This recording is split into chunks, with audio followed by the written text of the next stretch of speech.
না বন্ধুরা শুনুন, আমাদের বাংলাদেশের সুন্দরবনে কর্মরত সকল সদস্য এবং টুরিস্টদের দৃষ্টি আকর্ষণ করে বলছি, দেখুন সুন্দরবনে আপনারা অনেক সময় ডিউটি করেন বা সুন্দরবনের পর্যটকরা ঘুরতে আসুন, অনেক সময় বাঘ আপনাদের চোখের সামনে পড়ে যেতে পারে।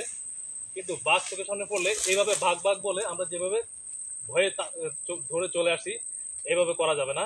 যখনই চোখের সামনে বাঘ পড়ে যাবে তখন আপনার সাথে যাই থাকুক না কেন, একটা লাঠি থাকুক বা যে কোনো একটা জিনিস থাকুক, আপনি সাথে সাথে বাঘকে প্রোটেস্ট করার জন্য বাঘের সোজাসুজি এভাবে দাঁড়ায় যাবেন। কিভাবে? এভাবে দাঁড়ায় যাবে, হাত উঁচু করতে হবে, তারপর হুঁকে দিতে হবে করে বাঘকে প্রোটেস্ট করতে হবে।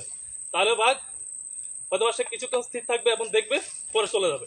কিন্তু আপনি যে এইভাবে পুরো হয়ে দৌড়তেন, তাহলে বাঘ কিন্তু আপনাকে অ্যাটাক করবে এবং আপনার জীবন হুমকির মুখে পড়বে। ধন্যবাদ সবাইকে।